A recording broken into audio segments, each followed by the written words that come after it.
uh, Chairman Wicker for working with me to hold this hearing on combating crime and corruption through increased transparency.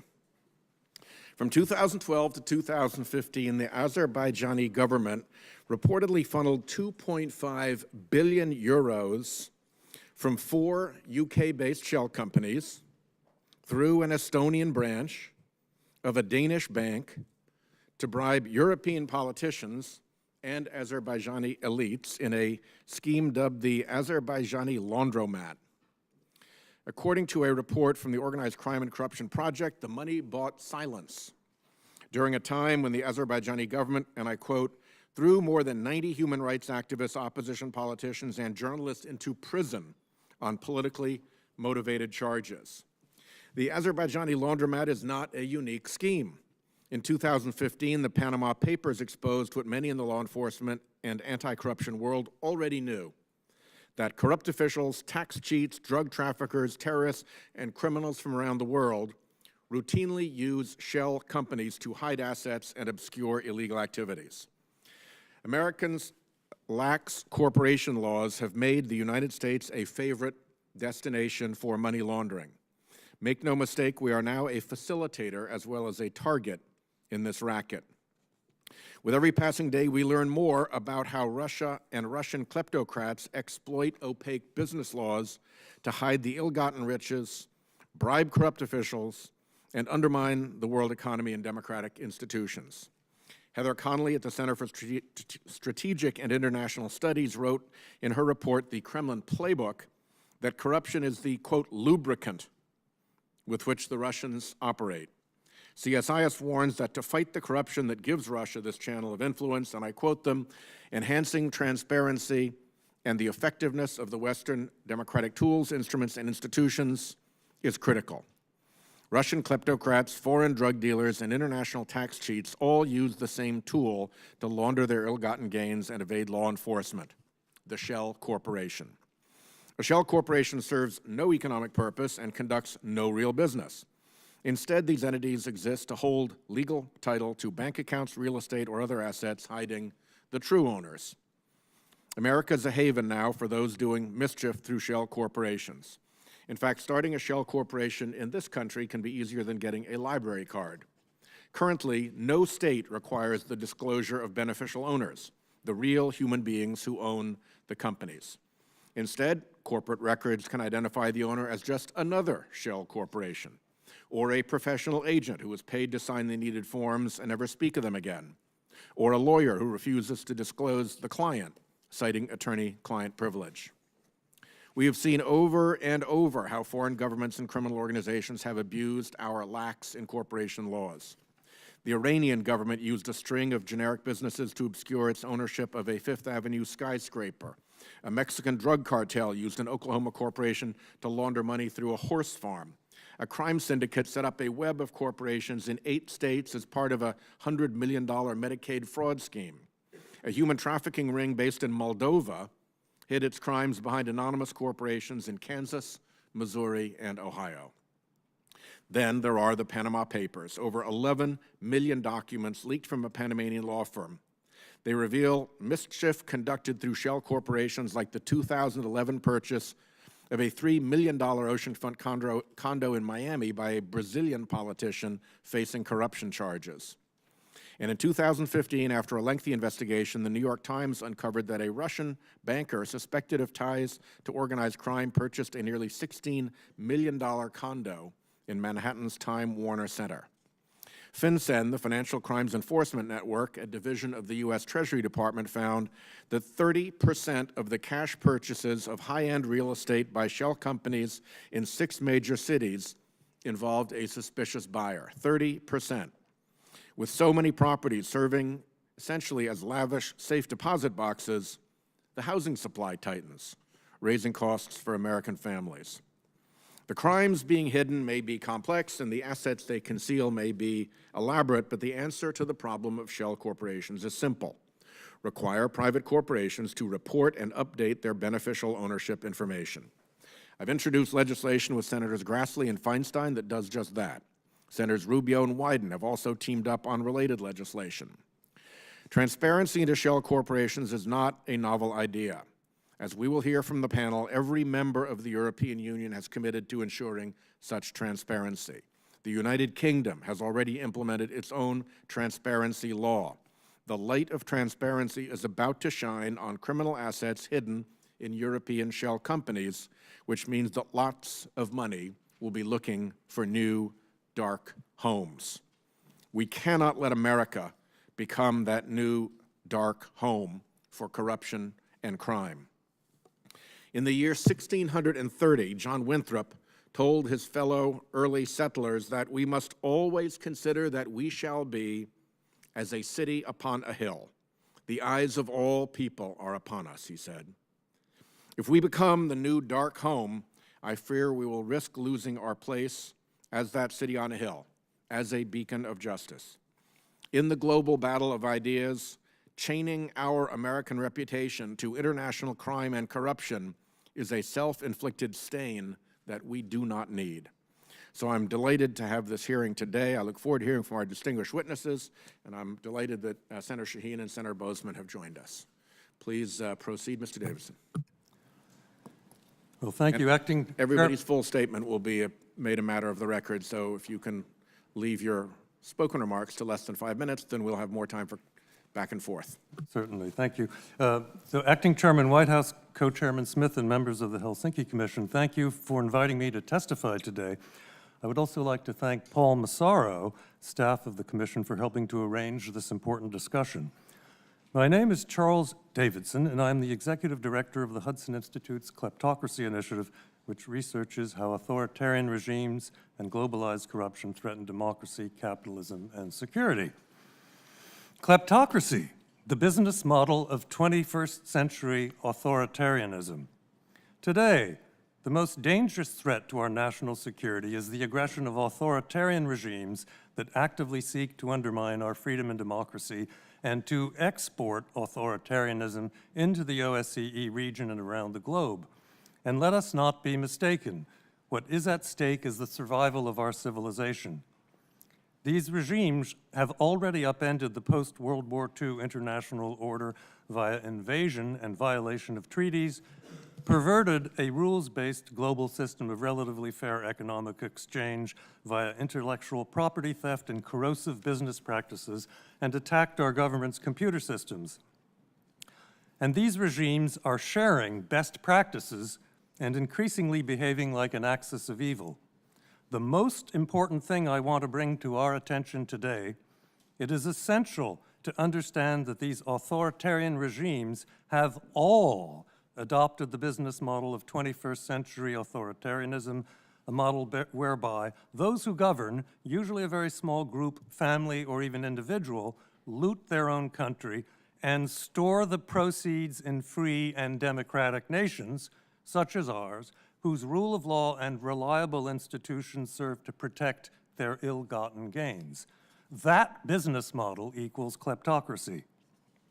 So 21st century authoritarianism and all the threats that it poses cannot be dissociated from kleptocracy. They have tied the knot. Where we find one, we find the other. And the situation is serious. Authoritarian kleptocracy has been growing, while freedom and democracy has been in recession. But the authoritarian kleptocratic model has an obvious vulnerability.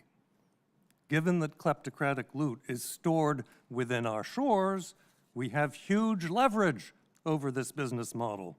The problem is, we often don't know where they've stored their loot, due to the ease with which one can establish anonymity of ownership. And we, the United States of America, are the easiest and safest place to establish anonymity of ownership. For a superb summary of this disgraceful situation, I recommend Kara Scannell and Vanessa Holder's piece in the Financial Times, published May 8, 2016, U.S. Tax Havens, the New Switzerland. As a general proposition, as an overarching challenge our society faces, as a fundamental existential issue for our civilization as we know it, it should be obvious that we cannot push back and reverse the authoritarian surge while being the bankers, lawyers, yacht builders, luxury lifestyle purveyors, to those who seek the destruction of freedom and democracy. Kleptocracy, a vector of political decay. How is kleptocracy undermining our freedom and democracy, promoting political decay? When the kleptocrats come here, they bring along their values, which are not ours. We were naive. We thought their offspring would go to school here and become freedom and democracy lovers.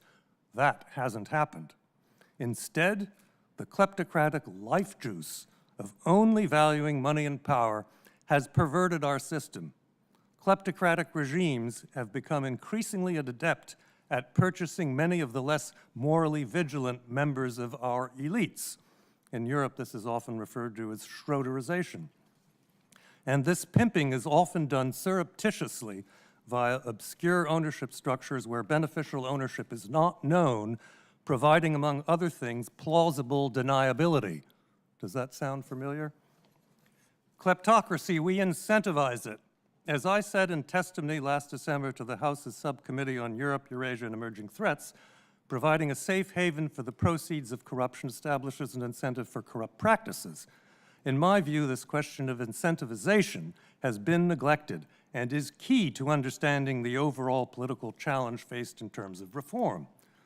Anonymous companies, the asset protection they provide, assured by our rule of law and reliable institutions, incentivizes kleptocracy. We must take away the punch bowl, and we must be aware of the struggles of those trying to escape a kleptocratic past and the role played by our European allies. Ben Judah and How Offshore Finance Sank Western Soft Power, that appeared in the American Interest, May 2014, quotes Daria Kaleniuk, head of Kyiv's Anti-Corruption Action Center. She still is head of this. What we found was that the money stolen in Ukraine was heading into British and European tax havens and hidden using shell companies inside the European Union. This was very uncomfortable to find out. What we felt is the Western elites were being hypocritical to us, preaching anti-corruption but allowing this. Judah quotes Mustafa Nayem, one of the leaders of the Maidan Revolution. Why do they only now investigate the hidden fortunes that were stolen and hidden in Austria and in Switzerland? We told the Europeans, and we told their embassies 100 times this money was stolen and hidden in their countries, and nothing happened. Now that the regime has fallen, they suddenly, in a matter of days, can reveal the stolen money. But why did they not do this before? They are guilty of leaving us alone with these thieves. They are guilty of allowing them to plunder us. As per my above-referenced congressional testimony, as Western diplomats struggled to impress on Kyiv's politicians the value of the rule of law, Ukrainian elites, and elites really should be in quotes, pardon me, were stashing wealth in the West. This happens across Eurasia, where authoritarian elites now treat London, New York, and other Western jurisdictions as corruption services centers. And what of the demand for better government and democracy in such a situation? As Francis Fukuyama said, introducing Senator Carl Levin at a conference organized by Global Financial Integrity in 2008, there can be no demand for democracy if all the rich people, if all the elites in the country can manage to protect their own private fortunes. They have no reason to work with other people to resist the government, to demand democracy, to demand accountable government. There's no demand for less corrupt government because everybody has taken care of themselves as an individual, and it delegitimizes democracy. Anything that can be done to reduce the ability of people to transfer assets and to avoid the sovereignty of the state, it seems to me, is very important. As we know from the difficulties of asset recovery efforts, including our Department of Justice's Kleptocracy Asset Recovery Initiative, it is often very difficult to find assets hidden via anonymous companies. We must stop incentivizing corrupt and kleptocratic practices. Kleptocracy, reform or submit to tyranny. As described, the anonymous ownership of assets is a dirty secret behind the rise of authoritarianism. We must dramatically curtail secrecy in the ownership of assets, abolish the anonymous ownership of assets in the United States of America, and further, pressure other jurisdictions to do the same. We have the power to do it, and if we clean up our act here, it will lay the groundwork for improving what is a global cancer. Thank you. Thank you, Mr. Davidson. Mr. O'Carroll, thank you for bringing the perspective of the Federal Law Enforcement Officers Association. You may proceed. Good afternoon, Acting Chairman Whitehouse, Senator Shaheen, Senator Boozman, and Representative Moore. I am the Executive Director of the Federal Law Enforcement Officers Association, or FLEOA, which is a not-for-profit, nonpartisan, professional association which represents more than 26,000 federal law enforcement officers and agents from 65 federal agencies. FLEOA applauds your Commission's focus on incorporation transparency, the prevention of money laundering, and the financing of criminal enterprises and terrorism. FLEOA agrees with the report of the Financial Fraud Task Force and its findings that the United States has many laudable anti-money laundering efforts, but also has serious gaps in law enforcement's ability to identify the owners of companies, leaving our financial system vulnerable to dirty money. Recently, one of our New York Secret Service agent members began a routine check forgery investigation into a stolen check being deposited into a bank account. The agent examined the available bank information and found that the account was for a Florida business with a single owner, no business plan filed, and no apparent product or service. Further investigation utilizing court orders and subpoenas revealed multinational wires and transfers involving millions of dollars passing through this account. The agent enlisted the assistance of the Treasury Department and identified 80 sub-companies and accounts transferring about $1 billion between them. This is a classic example of money laundering with ties to financial crime, narcotics trafficking, and terrorism. Yet because of the insidious protections afforded by shell corporations, only one person was arrested and the proceeds of one account was seized. The Financial Crimes Enforcement Network, or FinCEN, is a U.S. Treasury Bureau whose mission is to safeguard the financial system from illicit use, combat money laundering, and promote national security. FinCEN has found that shell companies, which are business entities without active business or significant assets, are an attractive vehicle for those seeking to launder money or conduct illicit activities both domestically and internationally. FinCEN also believes that all these shell companies have been used domestically as vehicles for financial crimes with credit cards, purchasing fraud, and fraudulent loans. In addition, FinCEN cautions that international wire transfers allow for the movement of billions of dollars by unknown owners, which can facilitate money laundering and terrorist activities. New York Representatives Carolyn Maloney and Peter King, along with 9 co-sponsors, have introduced House Bill 3089, the Corporate Transparency Act of 2017. In introducing the bill, Congresswoman Maloney stated, "Anonymous and shell companies have become the preferred vehicle for money launderers, criminal organizations, and terrorist groups because they can't be traced back to their real owners, and the U.S. is one of the easiest places in the world to set up anonymous shell companies." Congressman King said that the Act targets this problem by requiring a company that has the characteristics of a shell corporation to disclose who benefits from the company's operations and make that information available to law enforcement. The Corporate Transparency Act of 2017 has subsequently been introduced in the Senate by Senators Wyden and Rubio. FLEOA strongly endorses this bill. We also are supportive of the Title Act introduced by you, Senator Whitehouse, and Senators Grassley and Feinstein. FLEOA strongly believes that legislation requiring companies to disclose their purpose, actual ownership, and appropriate contact information would assist law enforcement in identifying the criminal and terrorist organizations that are exploiting this weakness. Only with full transparency can we prevent the scourge of illicit funding by the anonymity of shell corporations. Thank you for this opportunity to testify today, and I'll be happy to answer any questions. Thank you very much, Mr. O'Carroll. We are very honored to have Ms. Vicini here as the deputy head of the delegation of the European Union to the United States. We thank you for taking the trouble to join us and welcome your remarks. Thank you, Chairman Whitehouse, Senators Boozman and Shaheen, and Representative Moore. Allow me to start this with presenting our condolences for the horrible shooting in Las Vegas. We are terribly sorry for you all and hope that you have not family and friends that have been touched by this. And our thoughts are going to all the victims and their families. So this is my privilege to have this opportunity to present to you today. I'm here to exchange views and provide an overview of the European Union's response to money laundering, in particular in terms of transparency of beneficial ownership information. We live in a world where terrorist groups and organized crime organizations expand the scope and complexity of their illicit activities. Their corruption exploits the freedoms and benefits offered by globalization and the huge number of financial transactions processed every day by a diverse number of financial actors. Across the globe, open and serviced shell companies, trusts, private foundations, and other entities serve as vehicles through which money flows.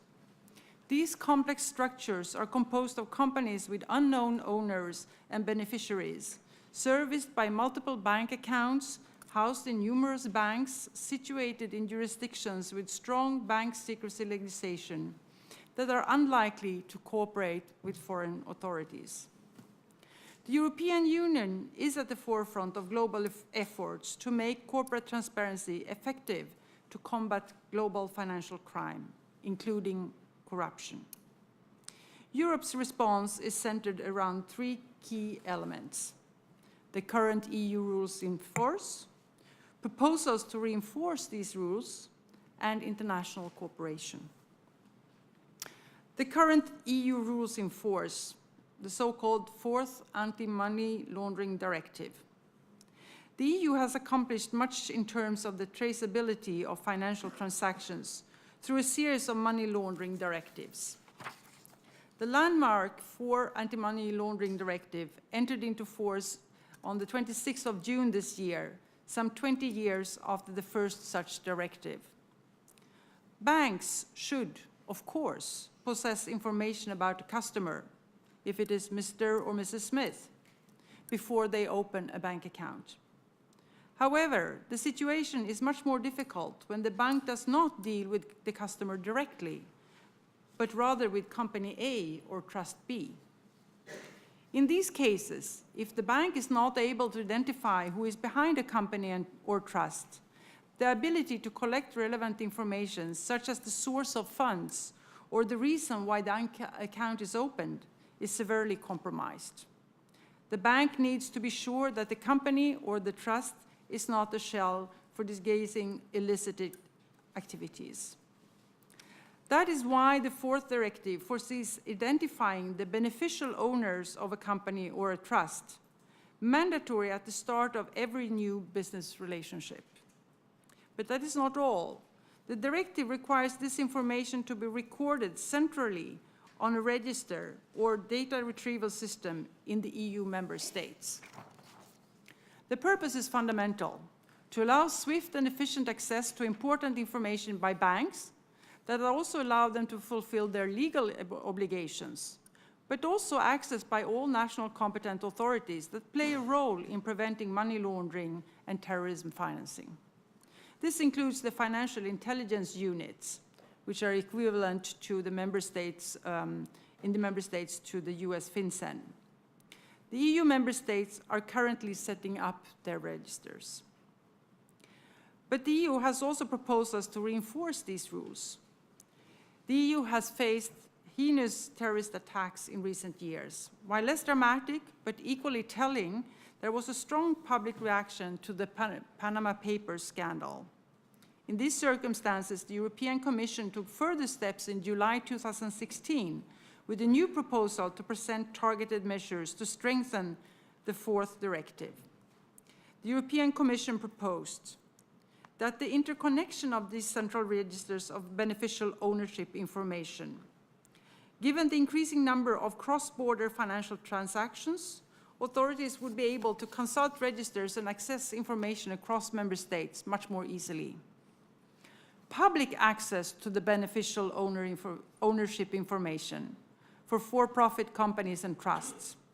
Corporate structures would be incentivized to provide that they're run as clean businesses. We are not talking about unfettered access to information, rather granted in a full respect to the right of privacy. Sensitive information such as family trust structures would be excluded from public access. And finally, the international context. The promotion of reforms, good governance, democracy, the rule of law and human rights, and public administration reform is integral to the European Union's approach to both the Western Balkans and the East European Union's approach, and to the Eastern Partnership countries. Countering corruption and organized crime are significant elements in our approach. Considerable direct assistance is provided at the national and regional level. We have seen major reforms in Georgia and Ukraine on the back of EU support. And in the Western Balkans, as potential members of the European Union, our policy is one of fundamentals first. But the European Union is not alone. We share responsibility with the United States, complementing each other as key players in this joint fight. We recognize the commitment of the United States underpinned by its strong enforcement capabilities. Furthermore, the European Commission, some of the EU member states, and the United States are vocal members of the Financial Action Task Force. Honorable members, to conclude, I would like to reiterate that the success of a policy to fight against money laundering and terrorist financing is based on complementary policies, both preventive and enforcement. Strong beneficial ownership requirements are not a panacea, but a key element if we want to address both money laundering and terrorism financing risks. The United States and the European Union must continue to support the successes we have achieved together on the international stage, driving up the standards. We must continue to speak with the same voice to convince our partners that there is still room for improvement. Thank you very much. Thank you very much. And our final witness, Mr. Coleman from the FACT Coalition. Senator Whitehouse, Senators Boozman, Shaheen, and Representative Moore, thank you for holding this important hearing. On behalf of the Financial Accountability and Corporate Transparency Coalition, or the FACT Coalition, I appreciate the opportunity to talk about a foundational reform in the global anti-corruption movement. The coalition is a nonpartisan alliance of more than 100 state, national, and international organizations working to combat the harmful impacts of corrupt financial practices. The coalition formed in 2011, but I joined just last year, 1 week after the release of the Panama Papers. It was an interesting start. The incident exposed a direct connection between corrupt and criminal practices and the secrecy that affords kleptocrats and others a vehicle to hide money, fund illicit activity, and move those funds around the globe with impunity. This hearing is an important opportunity to explore further the link. Traffickers in counterfeit and other illicit goods and services hide behind secret corporate entities and make it more costly for legitimate businesses to engage in global commerce. This cost is the reason that CEOs of Dow Chemical and several other multinational corporations have written in support of transparency.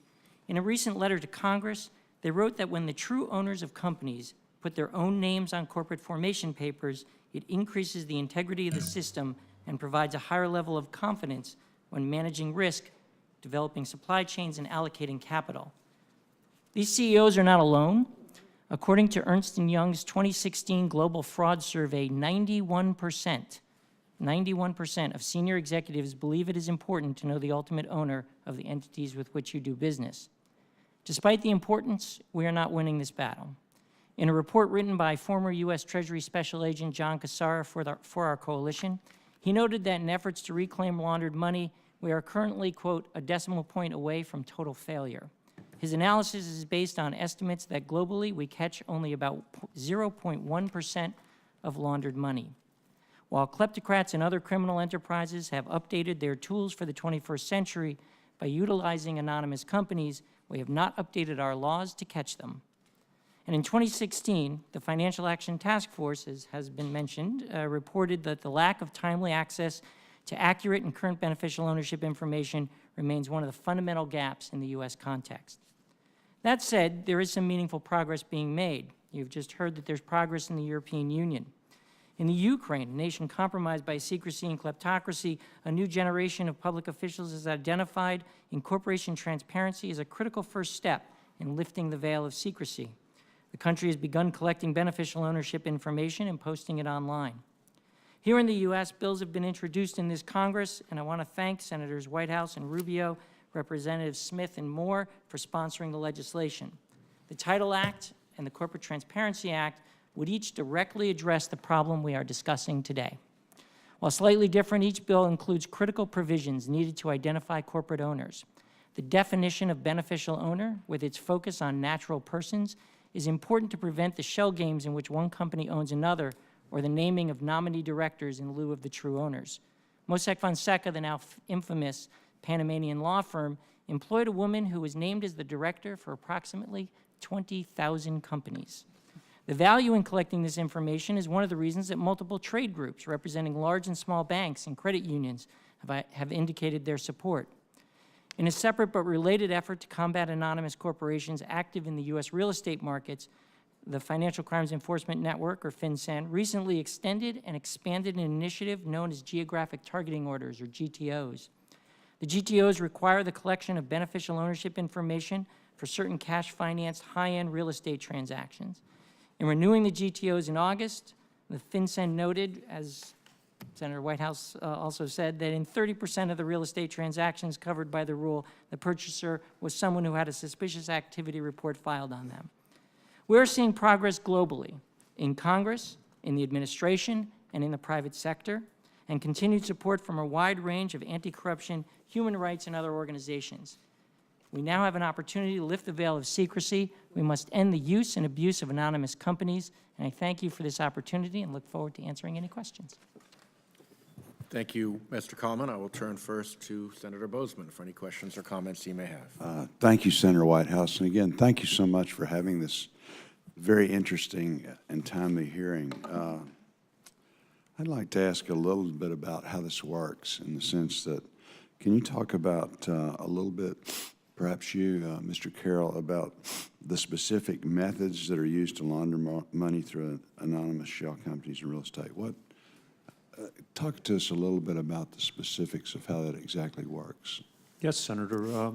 I guess going back to the investigation that I spoke about in my testimony, what happens is that when an individual wants to open up a shell company, they go into a bank, and they basically are just asked for some very superficial information to open up the account, which doesn't necessarily mean you don't have to explain what your business does. You don't have to have anything about the ownership of it. You don't have to show anything about the beneficiaries of it.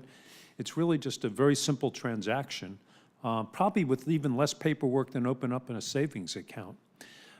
Anyway, once that happens, what will happen then is that you'll start doing the sub-accounts, which is what happened in this case here, and each of the, I guess, people trying to launder their money will then put money into one sub-account and then transfer it into another. And as they're transferring the money back and forth, it's going into internationally in many cases, and it gets pretty much washed. So by the time, we start our investigation on it, we'll be able to see transactions of large amounts going back and forth, but we really don't know from who to who. And then again, as one of my colleagues there at the table said, is that oftentimes the U.S. government's incapable then of being able to target that account and do anything to, grab the assets in it or anything else. I think it was like 0.1% is recovered. Right. So we have pretty strict laws about individuals going in and depositing money, and that triggers certain things, or withdrawals, cash withdrawals and things. So this allows through that to essentially counter that. Agreed. That, as the example is that if somebody was doing more than $10,000 in a personal account, that information would be provided to the government. In this case, it isn't. Mm-hmm. We've talked about the bills that have been introduced and things. Is there anything else that we could do to help law enforcement to identify shell corporations conducting money laundering? And you can jump in, and then the rest of you all can jump in if you'd like. I'll just take the first crack at it, if you don't mind. Sure. In terms of that, one of the things that we're interested in with it is that if the banking community would cooperate with law enforcement, it would help a lot. In terms of that, if somebody comes in and says that they have a pretty simplistic corporation doing, whatever type of business or service it is, And for, let's say, for months, years, whatever, small transactions are going back and forth on a, very normal, looks like a normal business. But then all of a sudden, when millions of dollars start going back and forth into that account, what we'd like is the banking community to do due diligence and either go in and ask the account holder, is this accurate? Is this, part of your business on it, and put them at ease? Or, and probably the best part would be notify law enforcement that this account now is becoming very active. So that'd be one of the requests we'd have. Anybody else? Are we cooperating with Interpol and Europol and those agencies to any extent with this? The international? Just, it doesn't matter. Whoever wants to. As an example on it is that, Financial Crimes Network in the United States, FinCEN, does deal with, very closely with the European agencies and international agencies on sharing that information. I would just also add this, that we've talked with a number of Treasury special agents and folks involved in trying to combat financial crimes. And one of the things we heard was when they go overseas and do trainings, our State Department will provide trainings for other law enforcement agencies in other countries.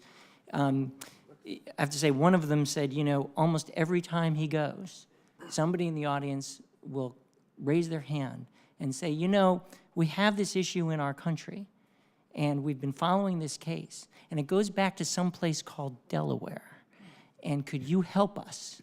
And he says, I'm embarrassed to say that here I am preaching the virtues of anti-corruption. Here I am telling them that they need to do better, and yet we're the ones that actually have limited opportunity to help them. Right. No, that's a good point. Thank you, Senator Whitehouse. Thank you very much, Senator. We'll turn to Senator Shaheen, and then I want to also recognize that Representative Moore has joined us. She is one of the authors of the principal legislation. I'm delighted that she's joined us, and we will turn to her after Senator Shaheen. So I think this is for Mr. Davidson and Mr. Kalman. And my perception is that the public does not seem to be outraged about this. So can you speculate about why there's not more outrage about what's going on? With pleasure. My first reflex to that is that it's hard to be outraged by what is secret.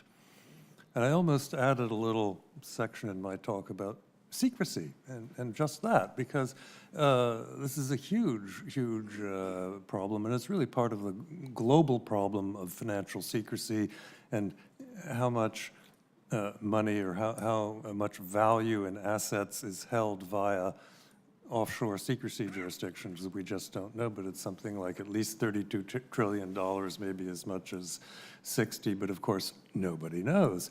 And so this whole anonymous company issue is the secrecy element makes it very, very difficult to explain it to the citizen voter. But on that, I think if we look at what the secrecy is doing and what anonymous companies are permitting politically, and recent events in our country have underscored some of this problem a little bit without mentioning any names. I think if we look at, in particular, at authoritarianism, and there we have a lot of evidence that's in the newspapers, that's evident that people see, they can see how this is corrosive politically, and that can uncork a perhaps broader understanding of the issue. Obviously, the Fourth Estate has a huge role to play in this, and I think they've been playing that role increasingly. One of the things we very much try to do in our work at Hudson's Kleptocracy Initiative is feed stuff to the Fourth Estate, and they're very eager for it. And I think we're far ahead of where we were a few years ago, and current events may help goose that. But the authoritarianism, I think, is a real key. And when we look at that and what's going on, and not just Russia, everybody's obsessed with Russia, but if we look at China and all sorts of surreptitious ways in which they are influencing with a sort of new kind of soft power events here and all over the world, we'll find that anonymity is absolutely key because it's how you can disguise what you're doing. And we find this time and time again. We're seeing this with a lot of the websites that have been used increasingly. I mean, there's the Facebook business, but there are all these websites and operations that have been owned by LLCs or anonymous companies. A lot of this is sort of coming to light. So I think we will, that's actually a big dossier potentially in terms of the public becoming much more attuned to this problem. Mr. Kalman, did you want to add anything? Sure, just briefly, you know, I think that where the public is outraged, I think I would agree that you can't be outraged about what you don't know, so that is a problem. But when you look at the opioids crisis, and we actually produced a report, or one of our coalition partners did, talking about the connection between anonymous companies and opioids, that is an issue that people are outraged. Now, they may not know that anonymous companies are facilitating the money. It's not that the drug dealers are actually doing it because they care about drugs. It's that because they want money, and so they have to launder the money, and so these vehicles are used. Same thing is true. I think there's a lot of outrage and work going on anti-human trafficking. We just had a anti-human trafficking group, Polaris, join our coalition because law enforcement would shut down a massage parlor, illicit massage parlor in one part of the neighborhood, and then another one would pop up. Same owners, different location, and the cops are playing whack-a-mole. So I do think that the crimes that they facilitate are the things that actually are eliciting the outrage. They just don't know that what's behind it and what makes it all possible is the topic we're talking about today. Thank you. Do you want me to continue? Can I? So before the scandal broke about Russian interference in our elections, I introduced legislation to beef up the Foreign Agents Registration Act, which really doesn't have much in the way of teeth to enforce whether anything that's being advertised in the U.S. is a requirement that people know who's paying for that. I just wonder if you have any thoughts about whether we need to increase the ability of the Department of Justice to put more teeth into that act. Anyone? Yes, Mr. Davidson. Well, I'd be happy to address that. We've looked at FARA a great deal and published a few things about that and met with the FARA, the lady who runs FARA. It needs more teeth in all of that, but it also, I think we've sort of gone beyond that. I mean, we need a very, very reinforced FARA, and I think, speaking of public outrage, actually, to link FARA to public outrage and where we should be, I mean, I don't see why anyone should be lobbying for a hostile foreign government. I think that actually is an issue that a lot of people can get behind, and FARA could be more than beefed up, but if we want to talk about the swamp and doing something about it, FARA and what it is supposed to control would be a good place to start. Well, I certainly agree with that. I would suggest that one of the challenges has been the perception that in the public that attacks around Russian interference in our elections are partisan, and therefore it's become a partisan issue, which has prevented a strong response to address the underlying legislation. I'll just throw that out as speculation, and thank you, Mr. Chairman. Thank you. If I could, I'm going to turn to Representative Moore, but because it's directly on point to Senator Shaheen's question, could I ask Mr. Davidson just to fill in how getting around FARA might be facilitated by the use of shell corporations? Oh. Well, we've got a lot of examples of that, actually. Would easily be a simple, an accurate response? Sorry?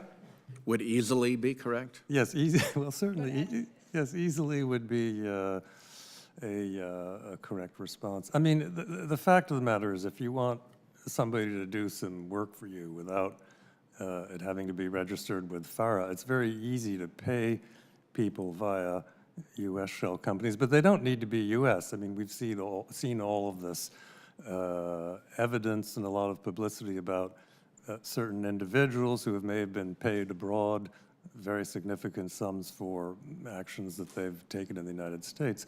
So, but if we just look at U.S. shell companies, I mean, you can disguise basically anything by paying someone via an anonymously owned vehicle.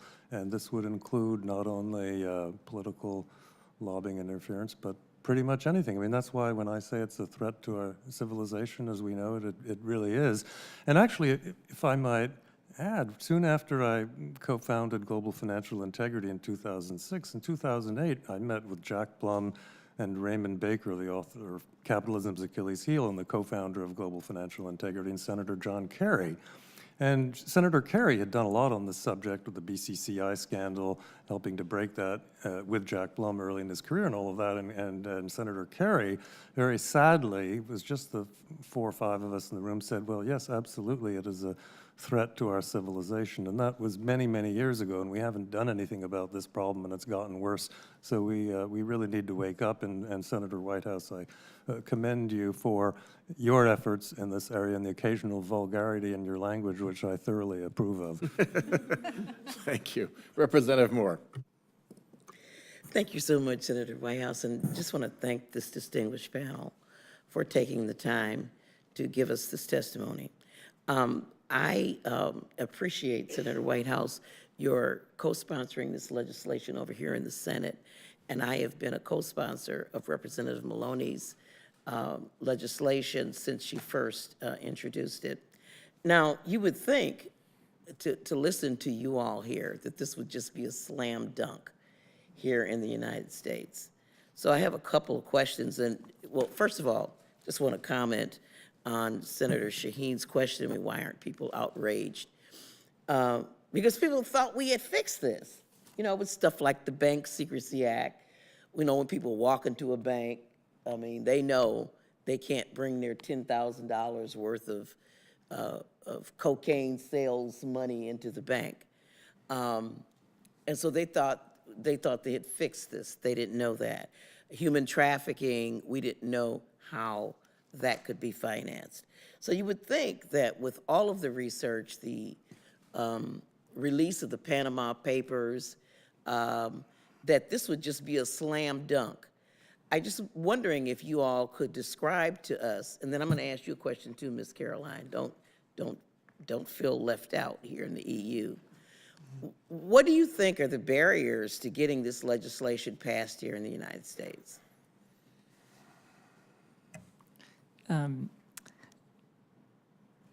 So let me start off by saying that I think we are actually making progress after all this time. And so I think some of the barriers are lifting, and I think some of the opponents are engaging. You know, there are and have been historic concerns from the state secretaries of state over this legislation, and people have been engaging with them, and we hope that there's a pathway forward that they will no longer oppose these bills. You know, we've made some changes to the bills to try and accommodate reasonable concerns, Like? from the business community. Years ago, when the bill was first introduced, there weren't exemptions in the bill. So, for example, today, your bills exempt publicly traded companies because they already report this information to the SEC. You exempt companies that have 20 employees, $5 million in sales, and a brick and mortar presence because law enforcement tells us that, you know what, that's big enough that we'll find the real guy or the real gal. And so those are the kinds of things that we've tried to iron out where reasonable requests have been made, and we said, oh, actually these bills can be implemented with those changes. So there are still some hurdles and some questions, I know, but the business community has come on board, or I should say portions of the business community, not the entire business community. The Chamber of Commerce still has concerns, as you all know, but with multinational companies saying, hey, this is about supply chains, the global nature of their operations and the places where they are running into problems is getting worse and worse, and so this kind of information is more and more valuable. When we saw the banks saying, hey, the banks, here's the thing I will say about the banks is, you know, you probably know this better than I, but years ago, they said, hey, don't make us do any anti-money laundering responsibilities. This is a law enforcement thing. We don't want to get involved. Today, if you go and talk to them, and we've talked to the clearinghouse and the major banks, and they say, look, we understand we're going to have a role in this. The bad guys use our banks, and we don't want them to use our banks. We just want it to be the most efficient that it can be, and so you all have discussions about that. But on this issue, is they believe that this will help them do their due diligence. It will help them ferret out bad guys that are trying to use their banks to launder money. And so you now have a situation where large sections of the business community now support this legislation, and so we hope that we can make progress in this Congress. So there was the conversation here among the panelists about, you know, the United States perhaps being, taking some leadership and affecting the entire financial community. I'm wondering what, if this legislation were passed, what would prevent our passage of these laws from driving this business into Europe or solidifying these crimes in Russia or China or other places? What parallel sort of legislation do we have to prevent it just from moving to some other jurisdiction? Ms. Vicini. Well, I thank you for the question. First of all, I want to come back to the outrage question of Senator Shaheen. Actually, there was a kind of an outrage in Europe after the Panama Papers, and that drove the Commission to the fourth anti-money laundering directive had just been signed in May, and then in the fall, there was a decision to amend it. So very quickly, although this was a big piece of legislation, very quickly it was realized that this could be improved. And there was a number of issues that were discovered through the Panama Papers that this new improved fourth directive, or the amended one, will also take into account the new technologies that we have for financial transactions. It will strengthen and harmonize checks on financial flows from high-risk third countries. It will increase the transparency, also make it easier for investigative journalists and NGOs and other organizations that are working on this to get access to this information. And it will confer also more power to the national finance intelligence units that will also be bound together by a stronger network. So the work is continuing. And hopefully, therefore, if the US is strengthening its own legislation, the money will not come to Europe. That's what we hope, that we have already in place, or putting in place right now, registers, and also this directive talks about much more than actually the beneficial owners registry. It's also a question of due diligence of what sectors are covered. I mean, there's much more sectors than the pure financial organizations and banks. It's also notaries, lawyers, real estate brokers, high-value luxury item vendors, etc. So it's a very wide net where people actually have to perform due diligence at quite low numbers and repeated transactions of smaller transactions. So hopefully we are able, in that sense, to prevent it from coming to Europe. And then we work, as I said before, in the Financial Action Task Force to try to lift up the standards in the rest of the world and keep an eye on those countries that are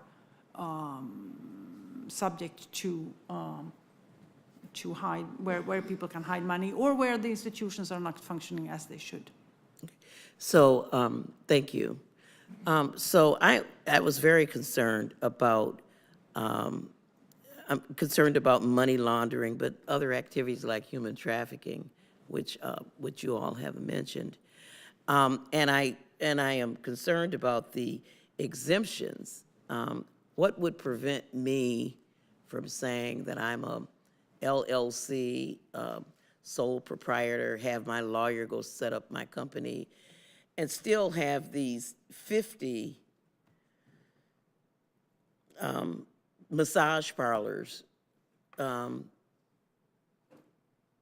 engaging in human trafficking? I mean, you know, if I keep my employee size down to you know, what the exemptions are. So, Okay, first of all, let me start with saying, I don't know exactly what the number is that would be exempt. But say if you got under 20 employees, you're exempt. Explain the exemptions a little bit Sure. better, and how, what kind of language or legislation we should craft to make sure that no matter how big or how small you are, you can't do things like human trafficking.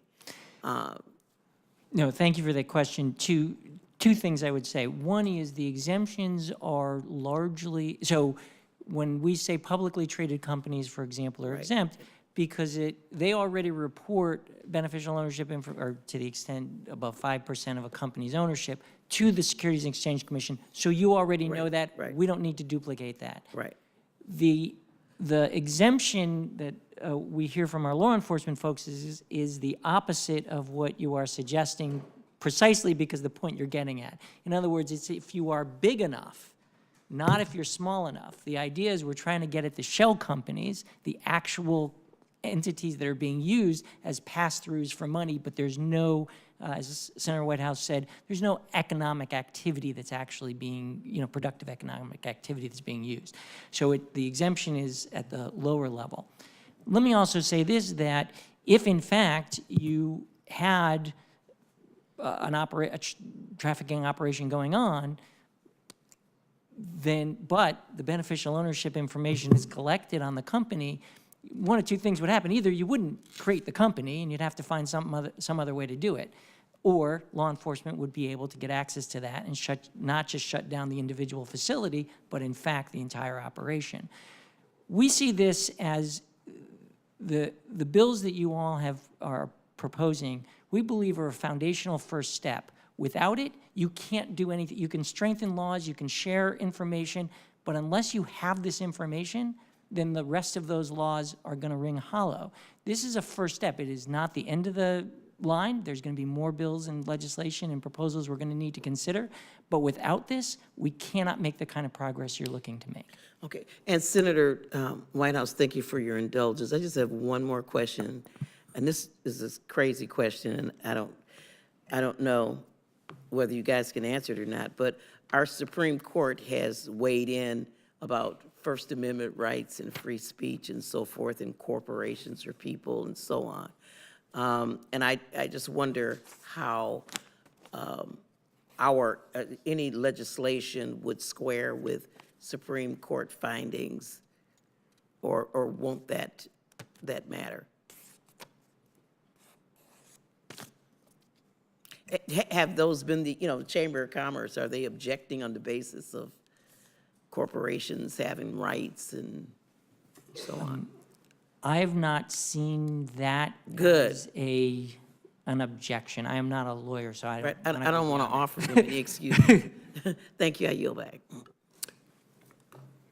Let me recognize Senator Cardin, who I'm particularly pleased is here as the ranking member of the Helsinki Commission and also as the ranking member of the Senate Committee on Foreign Relations. Thank you for being here, Ben. Well, thank you, Chairman Whitehouse. I came by for a couple purposes. First, I wanted to thank Senator Whitehouse for the inspiration of this hearing under the banner of the Helsinki Commission, because I think it's critically important. But I also want to thank him for his leadership in the United States Senate on transparency in so many different areas and dealing with the danger of what we see here in shell companies.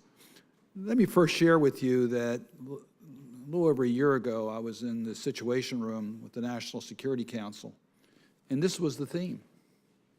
This was the theme concerning our national security and the need to improve our transparency laws on corporations because we can't track what is happening.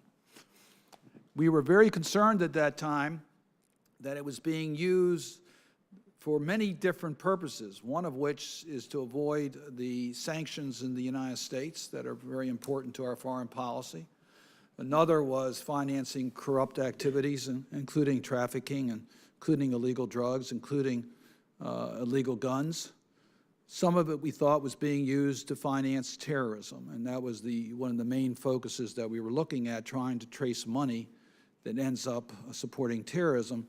And these shell companies were operating in a way that compromised our national security. So this is an extremely important subject. It's not easy to get a handle on what we need to do in the United States. But the weakness of our domestic laws are clearly very much in the forefront. So it should be no surprise that the World Bank has found that when it comes to corruption of grand scale, American shell companies move more illegal money than any other country. That's a leadership that we do not want to have. So we need to act. And Mr. Chairman, it's more complicated because many of these laws fall within the domains of our states. So that when we look at how corporations are structured, the federal government can play a role, but absence of a federal role, the states are the controlling regulatory structure, which can, and illegal entities can find the easiest state in which to operate under. So what the United States needs to do is be a leader in fighting the use of shell companies globally to hide monies that are going to terrorists and for other illegal purposes. But we can't do that unless we first get our own house in order.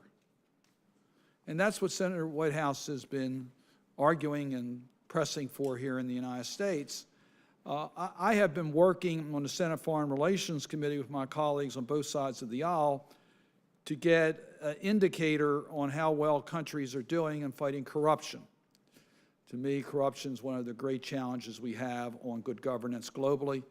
It's the fuel for corruption. All you have to do is look at Russia and how it uses corruption in order to finance its system and terrorists and its funding of different operations around the world. And one of those indicators is transparency, how well you know what's going on in that country. That should be one of the major ways to judge how well a country is fighting corruption, by how well it promotes transparency. And although we don't have this index in place today, we do for trafficking in persons, and every country is rated, including the United States. We don't have that for corruption. There are outside groups that do corruption indexes, but we don't. I hope that we will with this legislation passing. It's passed our committee, it just hasn't passed the Senate yet. I'm afraid the United States may not get a great grade because we're not doing what we need to do on transparency.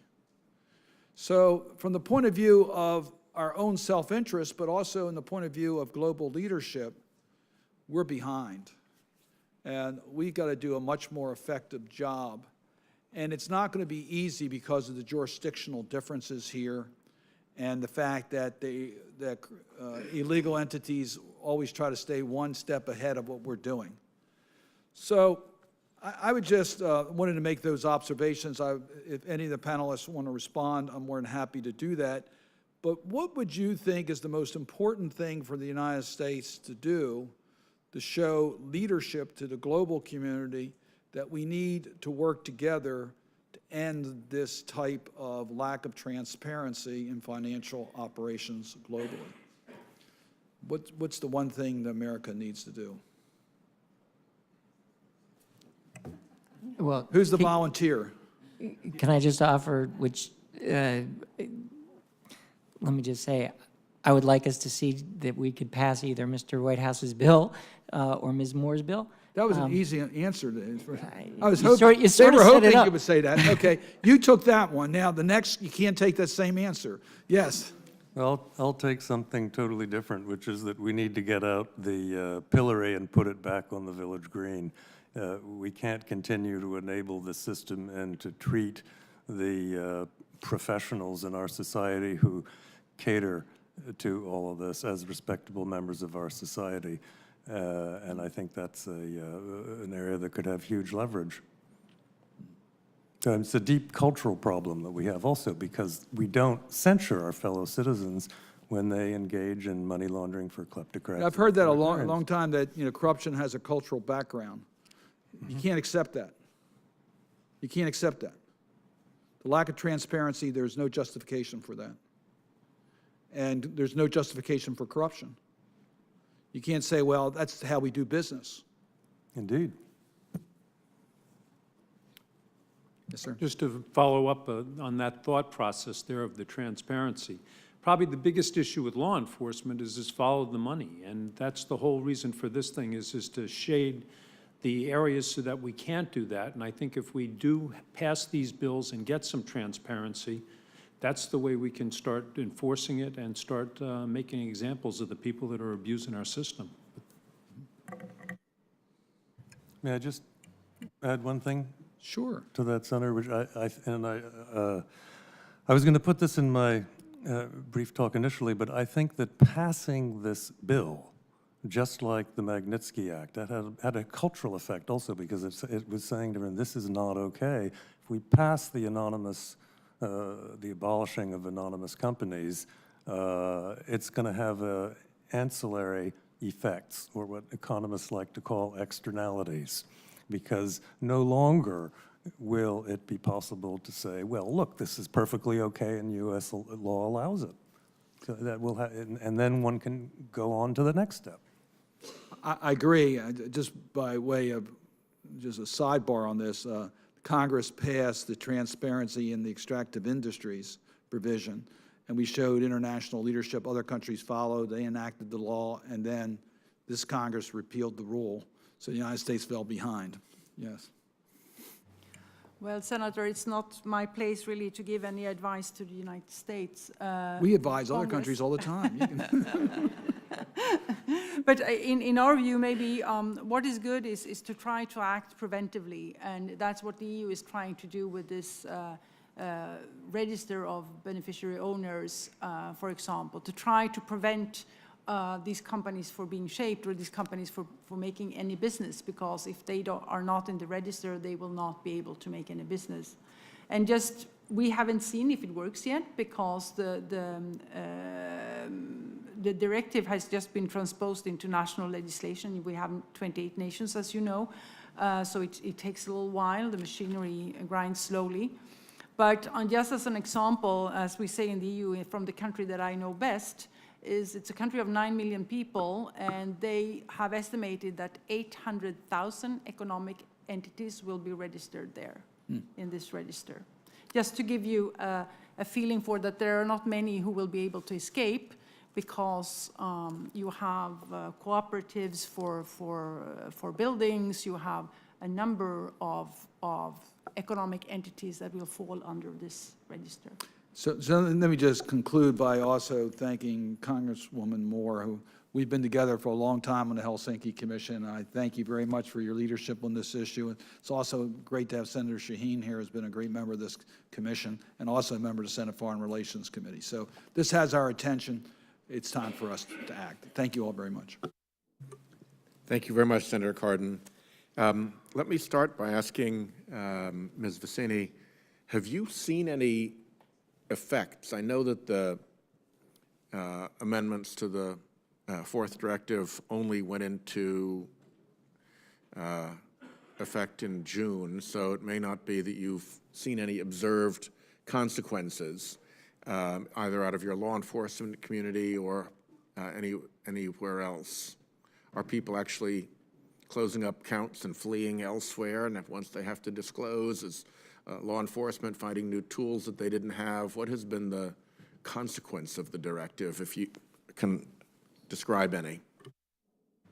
No, as you point out yourself, Senator, it's quite early to see if there are any effects from this particular directive. I found, though, that the due diligence that so many of the, not only financial institutions have to do, but also many other areas of the economy. There it has started earlier.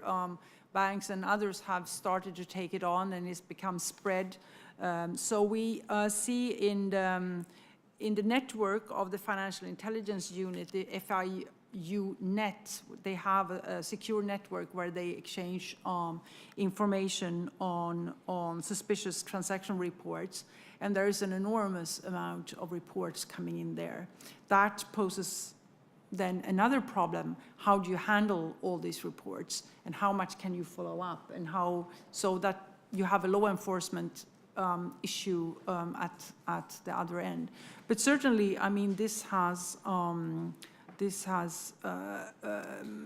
put the light on this area. So I think there is no economic operator today who is not aware of this, and particularly those who are advising people, tax consultants and lawyers and notaries and banks and those who service companies for trusts, etc. They are very vigilant, and we see that they do their due diligence and sort of bring this information into the system. Mr. Davidson, could I ask you to speak a little bit more about what you touch on in your testimony, I think in a very eloquent way, which is the damage that America's role in supporting this kleptocratic effort, the damage that that does to our standing and to our reputation. You described the frustration of the Ukrainian official who was being lectured at about good government and honesty at the same time that it was Western banks, Western lawyers who were facilitating the thievery and the looting of that country by allowing those individuals to cash their assets overseas, both in terms of enabling foreign corruption, very often enabling great wealth and power to people who are our enemies, and in terms of hypocrisy to our reputation. How does this play into America's soft power around the world? Mm-hmm. Well, obviously it's not good for our soft power, and I think what we see and what I tried to show with the Ukrainian examples, and I see a lot of young Ukrainians, and they are very, very distraught about all of this. So I think what we need to be concerned about is that this really spreads, that this duplicity becomes a commonplace perception, at which point we are no longer perceived as a place with good governance and something to aspire to, and therefore authoritarianism becomes much more attractive to people in other countries. Now, when I started the Kleptocracy Initiative at Hudson 3.5 years ago, the front was definitely not on our shores.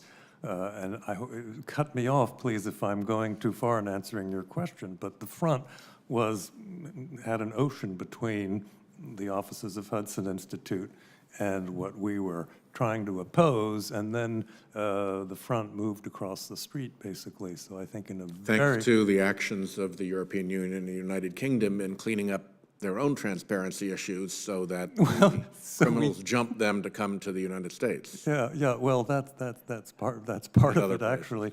I mean, I was at a conference. There's a yearly conference called Offshore Alert, where all of the cops and the robbers all congregate. But a Swiss lawyer, I don't know if he was Swiss, but a guy with 5 addresses on his card from all over the world got up to be very upset about the fact the business was leaving Switzerland and coming to the United States, and this wasn't good for his particular business in question. But we've become, it's ironic that we have become the leading haven at a time when, in all sorts of other ways, we've been trying to push back against this rise of authoritarianism. But I think we really need to focus. I mean, Americans' soft power is in so much trouble right now that I think we need to focus on this really as a national security threat. It's not about soft power. We need new words for these things because they aren't the same what they were 10 or 20 years ago. Yeah. If we look at China, for instance, and what they're doing, or Russia, this isn't soft power, it's something else, and we're not very effective at resisting it. Moving over to harder power, let's say. If we are enabling kleptocracy and corruption by providing safe haven and refuge for the proceeds of kleptocracy and corruption, what is the relationship between, let's say, in a given country and another continent, a high level of kleptocracy and corruption and security and stability in that country? Is there an established correlation of any kind? Well, right now, the correlation might be that the kleptocratic authoritarian government, since it doesn't have to deal with any accountability vis-a-vis the people, it can have much more concentrated wealth, not only for itself, but to build up the military. And we see this happening actually in, say, Russia, where there's less and less revenue. Oil prices are down. The sanctions have actually do a lot more damage than some people might think. I mean, why are they so upset about the sanctions? Why are they so upset about Magnitsky? Why do they care? And yet they've been able to divert increasing sums to their military. And the same has been true in a lot of other countries. So in some cases, it might actually keep the oligarchs more secure. Presumably, in other cases, the wholesale looting of the country creates resentments that eventually create instability. Would that also not be a scenario? It would be nice if we had more evidence of that. Last question for Mr. O'Carroll. We've been talking about this at the national and international level. When I announced this bill, I announced it in Rhode Island, and among the folks present were Steve O'Donnell, who was then the superintendent of the Rhode Island State Police, and Hugh Clements, who was then the chief of police, still is the chief of police of our capital city, the city of Providence. And they were there not because they were concerned about these international issues. They were concerned because they kept bumping up in local criminal investigations against shell corporations that were really hard for them to penetrate. So whether they were chasing assets to try to restore stolen money to people or trying to figure out who was behind a drug trafficking network, they were constantly bumping up right in Rhode Island against these schemes. And I'm wondering what your view is from the Federal Law Enforcement Officers Association about how prevalent this is as a local problem for local police officers trying to deal with local crimes. It's a very good question, Senator, because as you're finding out now, the way we're finding it works best with our federal law enforcement is cooperation with local and state law enforcement. So we've been, I guess, trying to increase our resources by partnering with the states and locals. As an example, when I was the Inspector General of Social Security, we worked very closely with the two gentlemen that you spoke about in Rhode Island in terms of disability fraud. Because the locals know what's going on in that community. They know who the bad players are. And what we try to do is by bringing in the federal law enforcement is we've got a little bit more of the global issue on it. We also have got more resources that we can put towards it using the FinCEN and those type of information. But you see local law enforcement bumping into this problem all the time. Oh, absolutely. And needing your help. And what you're finding, and I think what we've talked about here is that it's so insidious and that every major crime now is somehow being tied in with the money laundering, be it drugs, be it, financial crimes, be it any of the other issues all on local levels that just seem to be, multiplying and getting bigger. So yes, it's at a local level and the federal government's job is to help. Mr. Coleman, I've called on everybody but you. Do you have anything you'd care to add that I haven't asked or that has been provoked by the hearing? I don't want to leave you silenced here. Just quickly to follow up on that last point is one of the things that we want to thank you for and encourage you in your bill is that you do make the information available to local law enforcement. There's two, in our minds, critical pieces that are common in both bills that whichever one passes, but we want to make sure stand strong. One is the definition. You have a very strong definition in your bill. You cannot put in a manager or a nominee or any stand-in. That Kind of definition defeats the purpose, doesn't it? exactly. If it's garbage in, garbage out. Yeah. So that is critical.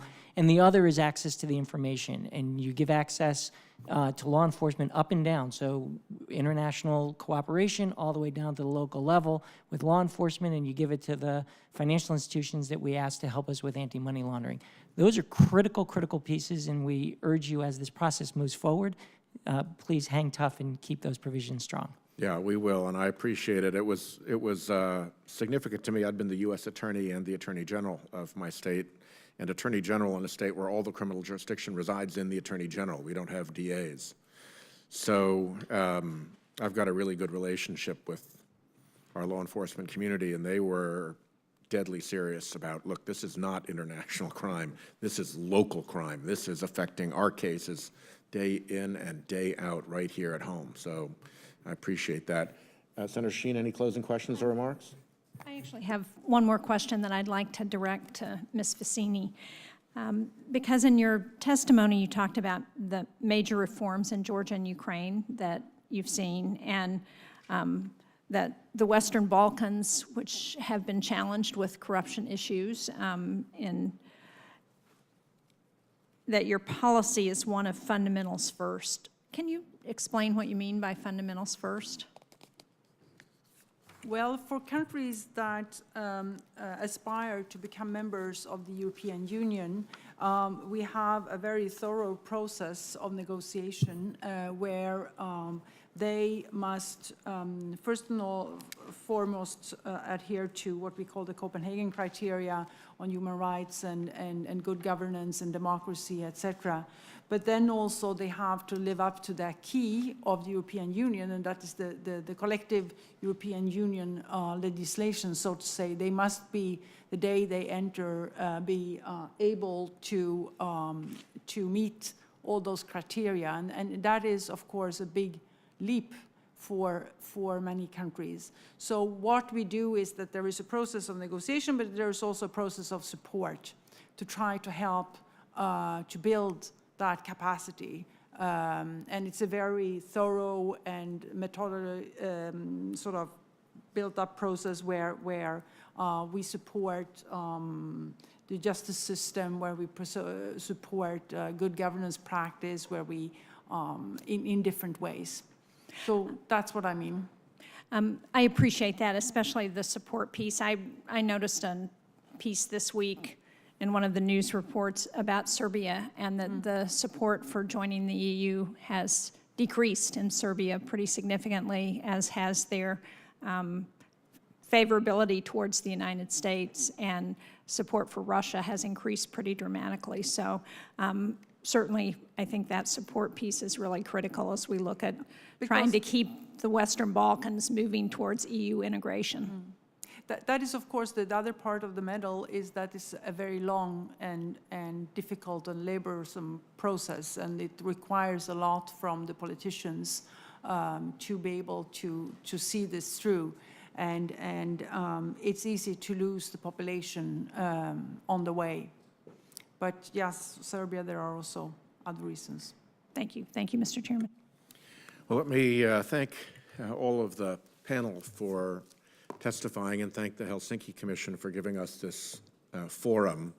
Whether you're a cop on the beat in a local neighborhood concerned about the ability of the criminals you're going after to obscure their activity from you, or whether you are an American concerned that the reputation of our great country is being smeared by our participation in enabling the world's kleptocrats, drug dealers, thieves, and other global miscreants through our own system. One thing that we do know is that if you're coming up in a corrupt country, you always have to worry. You can steal as much as you can from everybody around you, but you've always got to worry about the bigger fish that's going to come and steal everything that you stole.